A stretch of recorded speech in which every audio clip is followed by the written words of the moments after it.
Hello students, last lecture में हमने chain lengthening और चेन शॉर्टनिंग के बारे में पढ़ा था कि किस प्रकार से हम एक एल्डो हेक्सोस को एल्डो पेंटोज़ में या एक एल्डो पेंटोज़ को एक एल्डो टेट्रोज़ में परिवर्तित कर सकते हैं।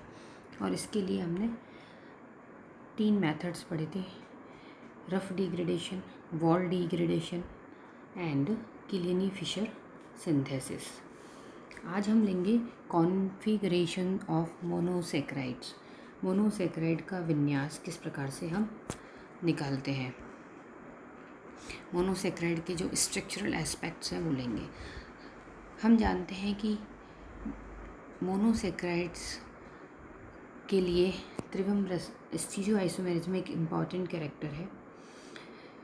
आप सभी लोग जानते हैं स्टीरियो आइसोमर्स क्या होते हैं। ऐसे यौगिक जिनका स्ट्रक्चरल या संरचना सूत्र समान हो लेकिन स्पेशल कॉन्फ़िगरेशन डिफ़र होती है, उसे हम स्टीरियो आइसोमर्स कहते हैं।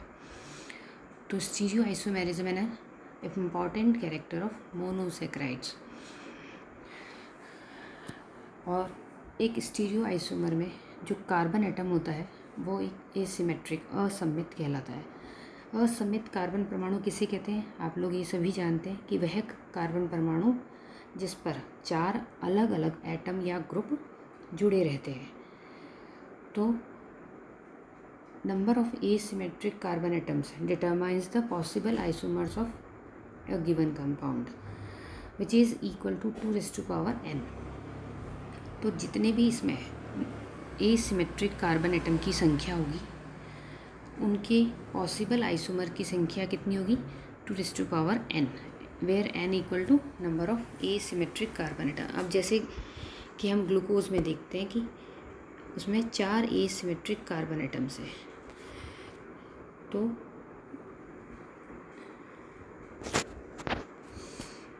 जैसा कि इस फिगर में दिखाई दे रहा है 1, 2, 3 एंड 4। तो ग्लूकोज में 4 एसिमेट्रिक कार्बन एटम है, तो इसके आइसोमर्स कितने होंगे?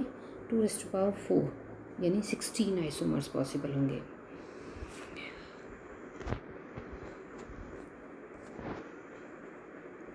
अब ग्लिसरेलेज एक ऐसा सरलतम एल्डो ट्रायोज है या मोनोसैकेराइड है जिसकी सहायता से हम बाकी सभी मोनोसैकेराइड्स का विन्यास ज्ञात कर सकते हैं। क्योंकि ग्लिसरेलेज एक ऐसा ट्रायोज है जिसमें एक केवल सिंगल एसिमेट्रिक कार्बन एटम होता है और यह है जिसके 2 स्टीरियो आइसोमर्स होते हैं। तो इसीलिए ग्लिसरेलेज को हम रेफरेंस कार्बोहाइड्रेट की तरह यूज़ करते हैं बाकी सभी मोनोसैकेराइड्स का विन्यास ज्ञात करने के लिए। इसकी जो 2 फिशर प्रोजेक्शन फॉर्मूला है वो इस प्रकार से हैं जैसा कि डायग्राम में हमें दिखाई दे रहा है।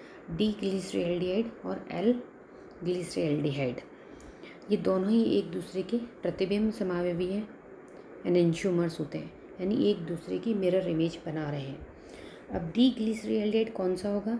जिस ग्लिसरेल्डिहाइड में OH समूह इस एसिमेट्रिक कार्बन परमाणु के राइट साइड में होता है वो डी ग्लिसरेल्डिहाइड कहलाता है। और जिस ग्लिसरेल्डिहाइड के एसिमेट्रिक कार्बन परमाणु के लेफ़्ट साइड में OH समूह होता है वो एल ग्लिसरेल्डिहाइड कहलाता है। तो इस प्रकार से हम ग्लिसरेल्डिहाइड के इन दोनों विन्यासों को स्टैंडर्ड मानकर बाकी सभी मोनोसैकेराइड्स का विन्यास ज्ञात करते हैं। ये दोनों ही आइसोमर डी और एल आइसोमर क्या होते हैं? एक दूसरे के मिरर इमेज होंगे और जो स्पेशल ओरिएंटेशन हाइड्रोजन और हाइड्रोक्सिल ग्रुप का ग्लिसरेल्डिहाइड के प्राइमरी अल्कोहलिक, जैसा कि ग्लिसरेल्डिहाइड में दिखाई दे रहा है, ये प्राइमरी अल्कोहलिक ग्रुप है। इससे एडजेसेंट जो कार्बन परमाणु है उस पर हाइड्रोजन और हाइड्रोक्सिल ग्रुप का जो स्पेशल अरेंजमेंट होगा वही इसकी कॉन्फ़िगरेशन डिसाइड करेगा। जैसा कि ग्लूकोज में C5 कार्बन परमाणु पर हाइड्रोजन और हाइड्रोक्सिल ग्रुप का जो अरेंजमेंट होता है उसी से ये पता चलेगा कि वह शुगर डी है या एल आइसोमर है। अगर OH ग्रुप राइट साइड में है तो वह शुगर डी सीरीज़ की होगी, और अगर लेफ़्ट साइड में है तो वो शुगर एल सीरीज़ को बिलोंग करेगी। तो इस प्रकार से हम ग्लिसरॉल्डिहाइड को बेसिक मानकर सारे जितने भी मोनोसैकेराइड्स हैं उसकी सीरीज़ ज्ञात कर सकते हैं। जैसा कि इस चार्ट में हम देख रहे हैं, सबसे पहले हमने ग्लिसरॉल्डिहाइड लिया है डी प्लस ग्लिसरॉल्डिहाइड। इसे हम एल भी ले सकते हैं और डी भी ले सकते हैं। हमने डी से स्टार्ट किया, डी ग्लिसरॉल्डिहाइड। अब इसमें यदि हम एक CHOH ग्रुप ऐड कर देते हैं जिससे कि इसमें 2 एसिमेट्रिक या स्टीरोजेनिक सेंटर्स उत्पन्न हो जाएंगे, जैसा कि इस डायग्राम में दिखाई दे रहा है, डी इरिथ्रोज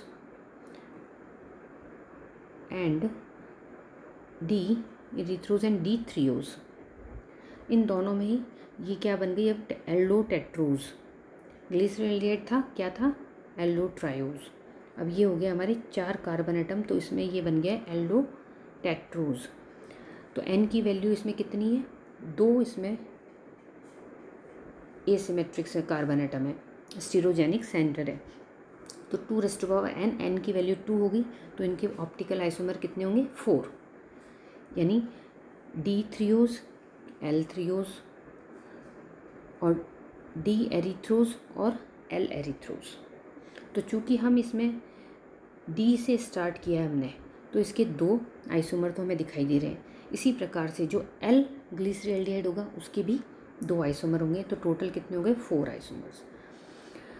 अब डी एरिथ्रोज तो हो गया अपना एल्डोटेट्रोज, जिसमें डी और एल एरिथ्रोज तो एक दूसरे की दर्पण प्रतिबिंब होंगे, और इसी प्रकार से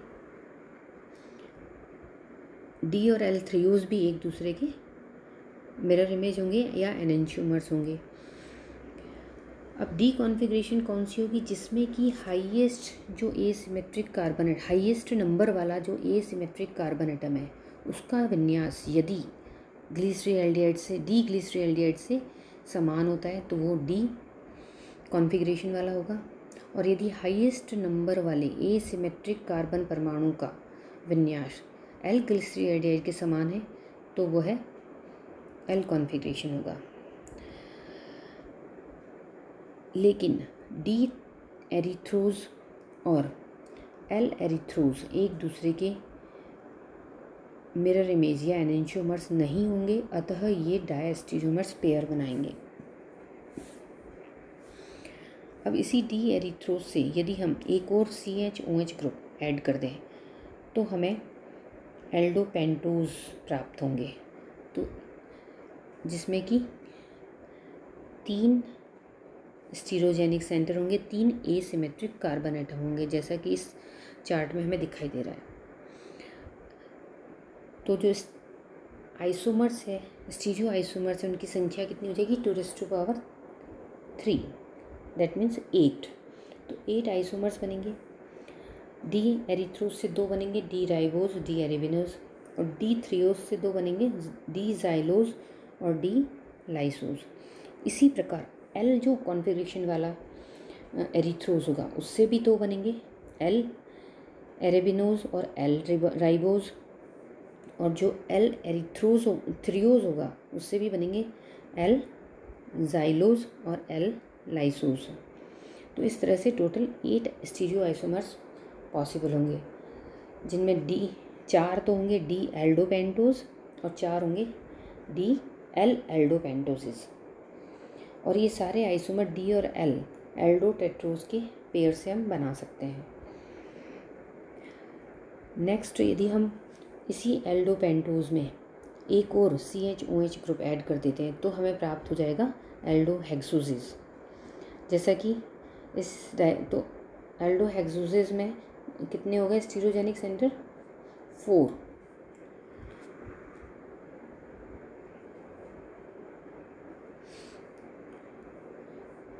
ये 4 कौन कौन से सेंटर होंगे, 1 2 3 4, तो इनके स्टीरियो आइसोमर्स कितने हो जाएंगे 2⁴ यानी 16 स्टीरियो आइसोमर्स होंगे। 8 तो होंगे डी श्रेणी के जो हमने इस चार्ट में दिखाए, और 8 होंगे एल श्रेणी के, और ये सब आपस में एनेंशियोमर्स होंगे। तो डी श्रेणी के जो एल्डो हेक्सोज है उसे हम किलियनी फिशर सिंथेसिस द्वारा डी पेंटोज से बना सकते हैं, और सभी डी एल्डो हेक्सोज के फिशर प्रोजेक्शन सूत्र में जो हाइड्रोक्सिल ग्रुप होगा वो C5 पर हमेशा राइट साइड में होगा, जैसा कि इसमें दिखाई दे रहा है, सब में राइट साइड में होगा, क्योंकि जो मैक्सिमम नंबर का कार्बन एटम है D5 होगा, जो कि प्राइमरी अल्कोहलिक ग्रुप से जुड़ा हुआ है, CH2OH से जुड़ा है। इन सब में जो C5 पर OH ग्रुप है वो राइट साइड में होगा, और जो अगर हम एल ग्लिसरॉल से शुरू करेंगे तो उसमें जो C5 पर हाइड्रोक्सिल ग्रुप होगा वो लेफ़्ट साइड में होगा। तो इस तरह से डी डाइबोज जो एल्डो पेंटोज है, इससे 2 एल्डो हेक्सोज बनेगी, एलोज और एल्ड्रोज। डी एरेबिनोज से बनेगी ग्लूकोज और मैनोज। इसी प्रकार डी जाइलोज से बनेगी गूलोज और आयोडोज, और डी लाइसोज से बनेगी गैलेक्टोज और टैलोज। तो ये 8 स्टीरियो आइसोमर्स हैं डी एल्डोपेंटोज के। इसी प्रकार से हम एल एल्डोपेंटोज होगी, उससे हम उसके एल आइसोमर्स बना सकते हैं। तो इस तरह से 16 एल्डो हेक्सोज प्राप्त होगी, और इन सब का विन्यास हम ग्लिसरॉल्डिहाइड को स्टैंडर्ड मानकर ज्ञात करते हैं। अब इसी प्रकार से कीटोज जो होंगी, एल्डो कीटोसिस है, इन्हीं एल्डोजों की सहायता से उनका अभिविन्यास भी हम ज्ञात कर सकते हैं।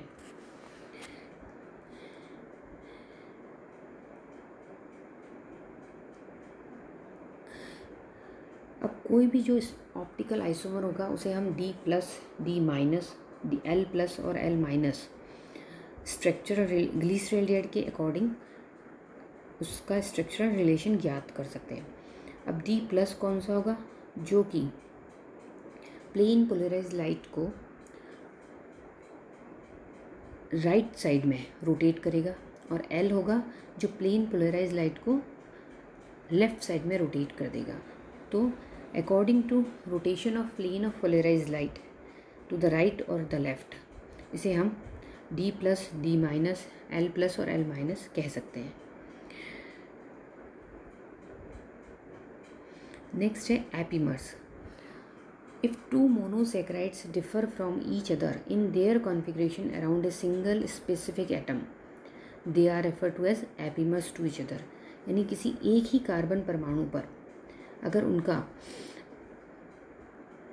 कॉन्फ़िगरेशन डिफरेंट है तो हम उसे एपीमर्स कहते हैं। जैसे कि एग्जांपल हम लेते हैं ग्लूकोज एंड गैलेक्टोज, दोनों ही एपीमर्स हैं क्योंकि इनके C4 कार्बन एटम्स पर हाइड्रोक्सिल ग्रुप का रीअरेंजमेंट है वो अलग अलग होता है।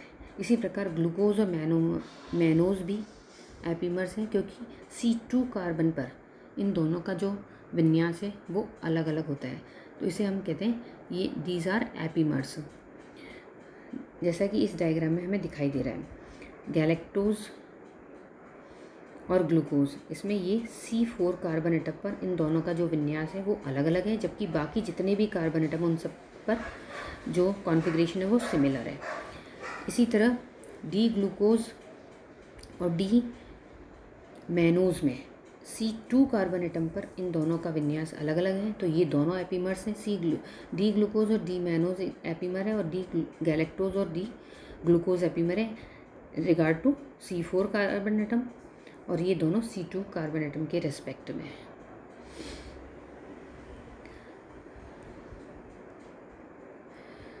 And the interconversion of epimers is known as epimerisation. तो इस तरह से इन दोनों का जो इंटर कन्वर्जन होता है वो एपीमराइजेशन कहलाता है।